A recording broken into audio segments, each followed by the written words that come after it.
Nah, kita lanjutkan perkuliahan kita hari ini di minggu ketiga, yaitu dengan topik ini lanjutan ya dari materi sebelumnya, yaitu terkait dengan dasar-dasar dari prosedur pembukuan yang kedua. Untuk dasar-dasar prosedur pembukuan bagian kedua ini, kita akan membahas dua sub bahasan. Yang pertama yaitu terkait dengan pembukuan berpasangan atau double entry bookkeeping. Pembukuan berpasangan, kemudian yang kedua kita akan belajar terkait dengan aturan debit, kemudian bagaimana aturan kredit dan juga aturan saldo untuk masing-masing akun. Di pertemuan sebelumnya kan kita udah belajar jenis akun, bentuknya seperti apa. Oh, ternyata ada yang namanya akun aset. Kemudian aset itu ada lagi pembagiannya, ada kas, kemudian ada peralatan, ada piutang, ada kendaraan, tanah, bangunan. Nah, sekarang kita belajar bagaimana aturan-aturan penulisan nilainya. Kalau misalnya dia bertambah, kita tulis di mana? Di debit kah atau di kredit? Itu yang akan kita pelajari hari ini sebagai dasar untuk pencatatan transaksi yang akan kita pelajari di minggu selanjutnya. Gitu. Oke, jadi kalian pastikan paham materi hari ini.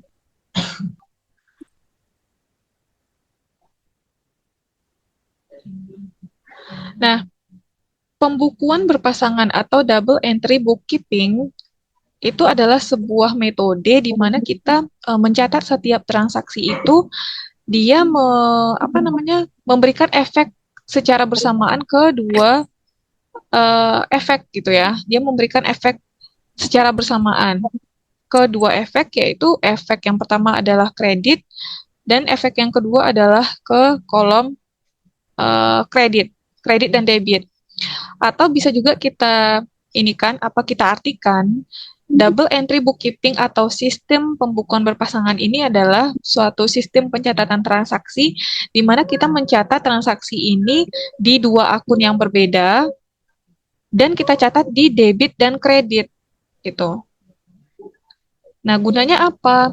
Kita mencatat di debit dan kredit, gunanya itu adalah supaya kita lebih mudah mengetahui atau mencek kalau misalnya terjadi kesalahan, mungkin kesalahan input. Harusnya kasnya berkurang, tapi ternyata kita buat bertambah. Nah, itu dengan adanya pembukuan berpasangan ini akan mempermudah kita untuk mengetahui jika terdapat kesalahan penginputan atau kesalahan yang terjadi. Nah, kalau misalnya aset, kelompok akun aset ini apa saja kemarin? Masih ingat nggak kelompok akun aset itu contohnya apa saja yang kalian ingat? Kan tugasnya juga udah dikerjakan. Ada Peralatan, kemudian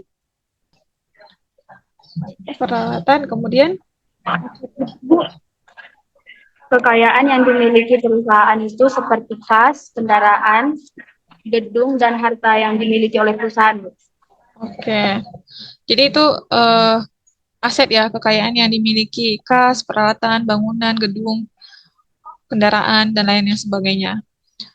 Kita akan bahas bagaimana aturan untuk aset dan juga liabilitas dan ekuitas. Bagaimana kalau nilainya bertambah kita tulis di kredit kah atau di debit kah?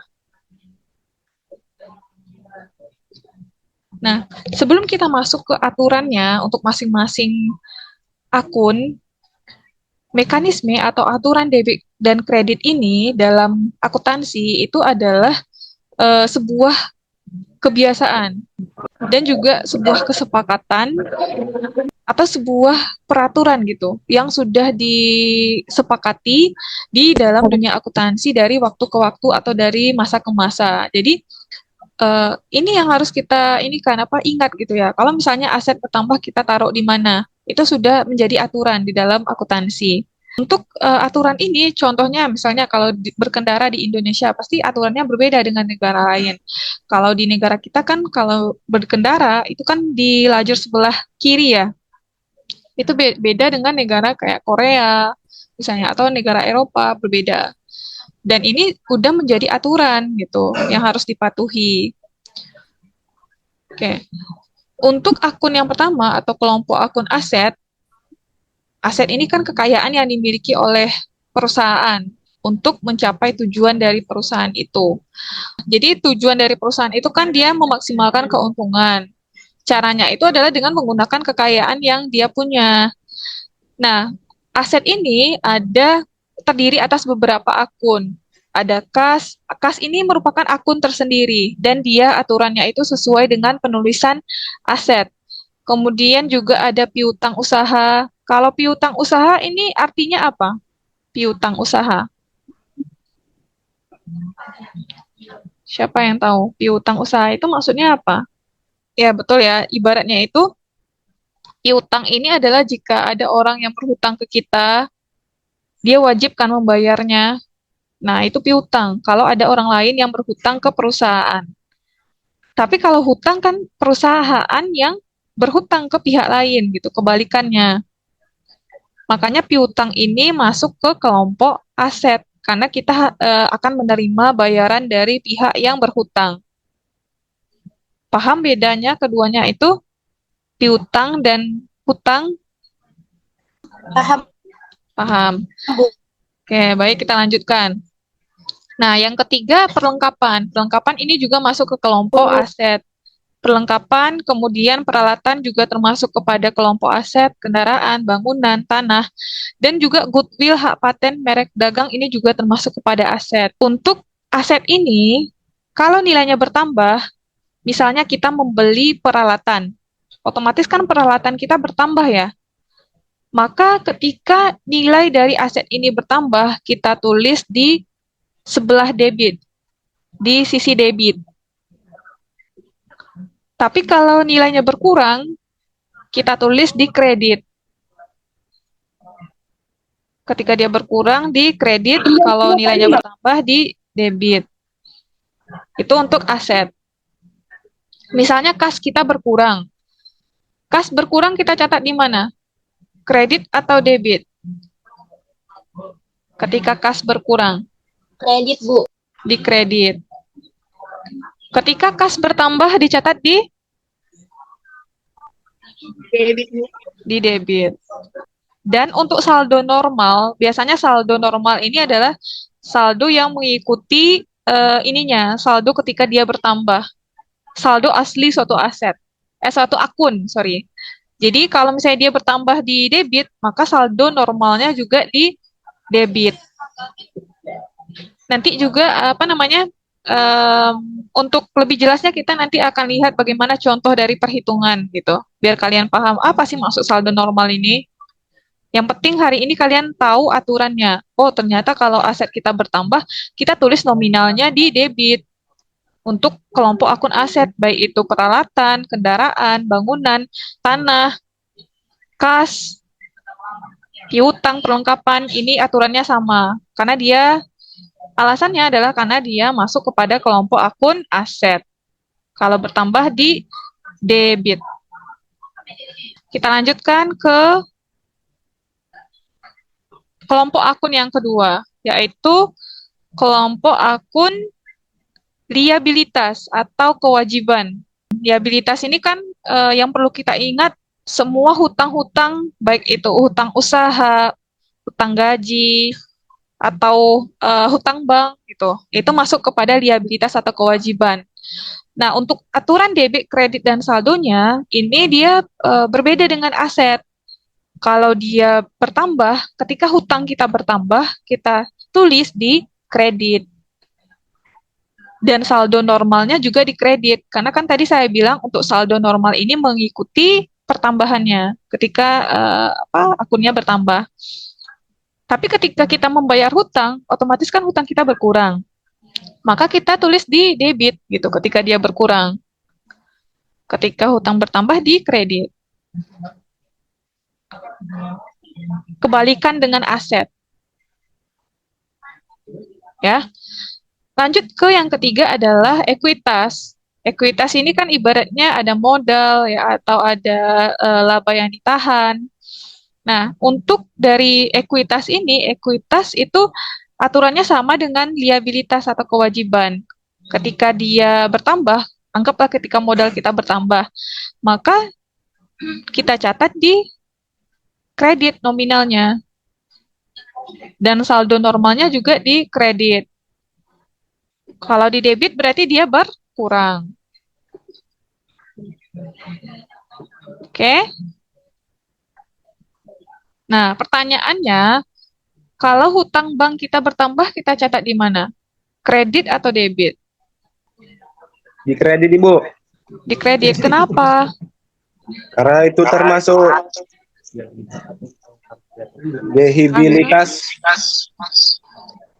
Karena itu termasuk liabilitas, kemudian Utang harus dibayarkan, Ibu.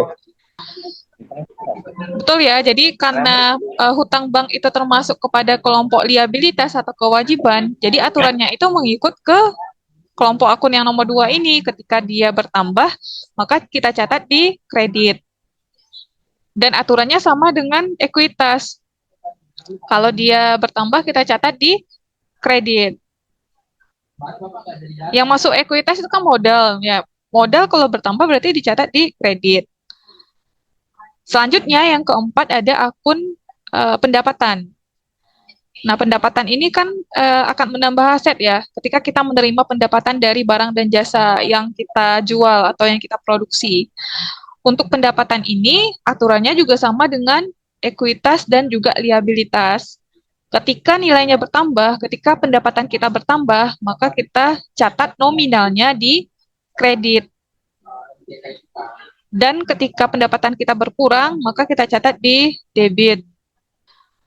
Dan ini saldo normalnya di kredit sesuai dengan ketika dia bertambah gitu. Oke. Selanjutnya yang kelima adalah beban. Beban-beban ini adalah apa yang harus kita bayarkan. Misalnya beban iklan, beban transportasi, beban gaji, beban listrik, beban air yang harus kita bayarkan. Nah, itu kalau misalnya dia bertambah gitu ya, ketika beban itu kita bayarkan, maka kita tulis di debit. Sedangkan kalau di kredit ketika dia berkurang. Nah, karena itu beban ini penulisannya sama dengan aturan aset. Oke. Kemudian ada dividen. Dividen ini ibaratnya adalah imbalan yang diberikan kepada pemegang saham. Karena dia telah menanamkan modalnya ke dalam perusahaan. Untuk dividen ini aturannya juga sama dengan beban dan juga aset. Ketika nilainya bertambah dicatat di debit. Saldo normalnya juga di debit. Kalau dia berkurang di kredit gitu. Nah, untuk slide ini merupakan slide yang sebenarnya kita sudah belajar di minggu lalu. Ada dua kelompok besar akun, bukan aset ya. Ada dua kelompok besar akun. Ada akun real dan ada akun nominal. Nah, akun real ini disebut juga dengan akun permanen atau disebut juga dengan akun neraca. Nah, kalau yang kedua, akun nominal ini disebut juga dengan akun sementara atau disebut juga dengan akun laba rugi. Untuk akun real atau akun permanen ini, biasanya saldo akhirnya itu dibawa ke periode selanjutnya. Yang termasuk kepada akun ini adalah ada akun aset, kemudian ada liabilitas dan ekuitas. Jadi dia dilanjutkan saldo akhirnya. Untuk saldo nominal atau saldo sementara atau akun laba rugi itu kebalikannya, saldo akhirnya itu ditutup gitu di periode itu, tidak dilanjutkan ke periode selanjutnya. Yang termasuk kepada akun ini adalah akun pendapatan, beban, dan juga dividen. Nah, kan tadi kita udah bahas ya apa aturan-aturan dari debit, kredit, dan juga saldonya untuk masing-masing akun. Untuk aset, kewajiban, ekuitas, pendapatan, beban, dan juga dividen. Kalau dibuatkan gambar supaya lebih mudah dipahami, jadi kalau aset itu dia bertambah di mana tadi? aset bertambah di Debit. debit. Kan kalau yang di sisi sebelah kiri kan debit ya. Kalau dia berkurang, dia di kredit. Aturan untuk aset ini sama dengan aturan beban dan juga dividen. Kalau bertambah di debit gitu. Tapi untuk kewajiban ini sama dengan aturan ekuitas dan juga pendapatan. Kalau dia bertambah kita tulis di kredit ya.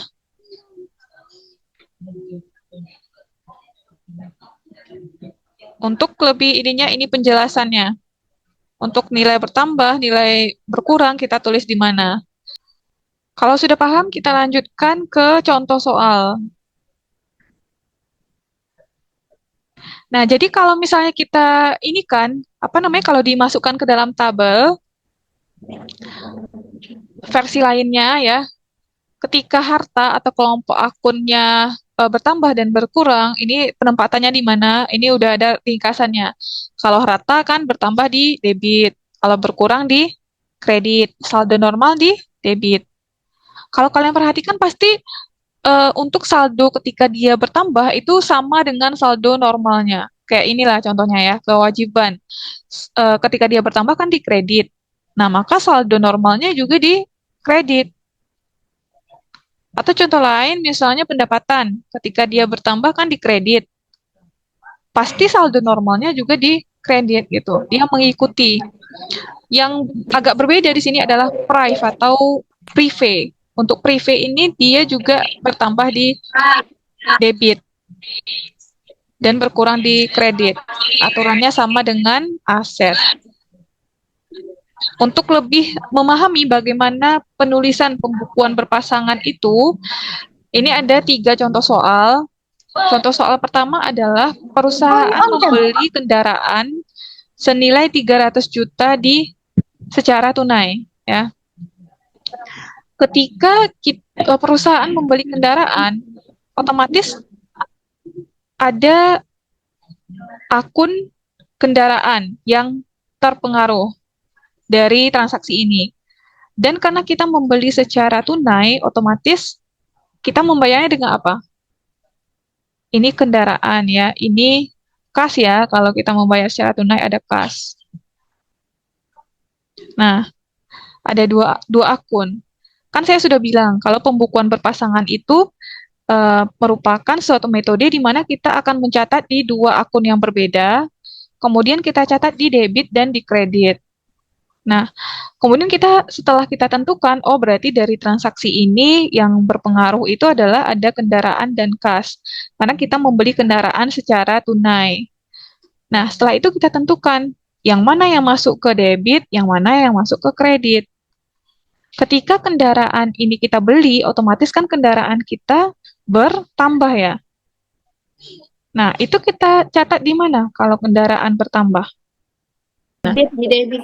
Nah, berarti kendaraan di debit. Di debit. Betul. Kemudian kas ini, karena kita membayar dengan kas, otomatis kas kita berkurang. Kas berkurang dicatat di mana? Kredit. Di kredit ya. Makanya di kredit. Makanya di bagian akun kita catat bahwa dahulu kita catat adalah kendaraan, karena yang bagian atas pasti selalu bagian debit. Maka kendaraan ini kita catat di bagian pertama, kendaraan, kemudian di bawahnya kita tuliskan kas, gitu. Karena kendaraan kita bertambah, maka kita tulis di debit sebesar nominalnya 300 juta, dan karena kita membeli dengan tunai, maka kas kita berkurang. Kas berkurang dicatat di kredit, sesuai dengan aturan aset. Inilah yang dimaksud dengan pembukuan berpasangan. Ketika ada 2 akun yang kita catat, kemudian di sebelah debit dan di kredit, gitu. Dengan nominal yang sama. Ada yang mau coba nggak ini contoh yang kedua ini? Izin Bu, saya Namanya? Putri, Bu. Putri, silakan Putri. Jadi modal itu dikredit karena modalnya itu bertambah, Bu. Kemudian? Kasnya itu di debit karena kasnya itu bertambah juga, Bu. Oke. Oke, betul.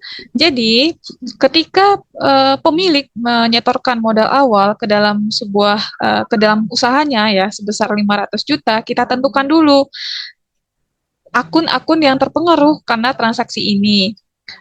Ketika modal awal diinvestasikan, berarti kan otomatis modalnya bertambah ya.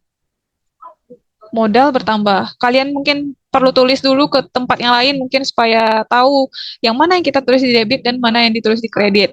Berarti modal itu akun pertama yang terpengaruh. Ketika modal diinvestasikan, otomatis kan itu akan menambah kekayaan kita juga supaya persamaan akuntansi itu seimbang seperti yang kita pelajari di minggu kedua. Nah, maka ketika modal diinvestasikan otomatis aset kita yaitu bagian kas itu akan bertambah juga. Nah, sekarang kita ini kan tentukan bagaimana aturan debit dan kredit untuk modal dan juga kas ini. Modal kan tadi kalian bilang dia bertambah. Kas juga bertambah. Modal kalau bertambah kita tulis di mana? Kredit, Bu. Di kredit. Kas kalau bertambah ditulis di mana? Debit, Bu. Di debit. Nah, setelah kita tahu, oh ternyata modal ini kita tulis di kredit, kas ini ternyata kita tulis di debit. Maka yang kita tulis untuk bagian paling atas ini adalah yang bagian debit. Kas. Iya, yang di debitnya ini yaitu kas gitu. Kita tuliskan 500 juta dan karena dia modal itu di kredit, dia di bawah kita tulis modal 500 juta. Jadi selalu yang ditulis di atas itu yang akun yang ditulis di debit. Kalau kalian ragu, oh modal yang kita tulis di debit atau kas ya, maka kalian coba tuliskan seperti ini. Apa ya akun yang terpengaruh dari transaksi ini? Nanti baru ini kan apa aturannya. Oke? Coba yang selanjutnya, yang ketiga. Contoh ketiga.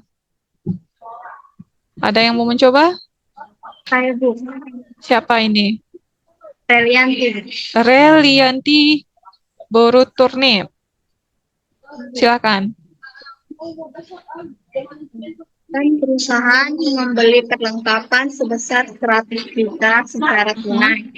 Jadi peralatan di sini masuk ke debit karena kan aset yang dimiliki perusahaan itu bertambah, Bu. Sedangkan kas berada di kredit dikarenakan karena perusahaan itu mengeluarkan uang sebesar 100 juta. Oke. Karena dia membayar secara tunai, jadi kas kita berkurang. Maka ini kan ketika perusahaan membeli peralatan, otomatis akun pertama yang terpengaruh dari transaksi ini adalah peralatan. Karena dia membeli peralatan. Oke. Kemudian akun yang kedua apa ya yang terpengaruh dari transaksi ini? Karena dia membeli secara tunai, maka otomatis yang berpengaruh satu lagi adalah kas. Gitu. Kemudian kita tentukan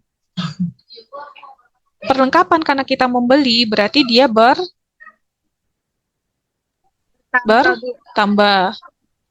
Sedangkan kas kita karena kita membayar untuk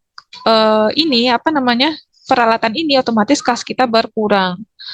Kemudian kita tentukan peralatan kalau dia bertambah aturan penulisannya ditulis di debit atau kredit. Debit, Bu. Di debit. Kalau kas ketika dia berkurang ditulis di Kredit. kredit. Maka yang ditulis di bagian paling atas adalah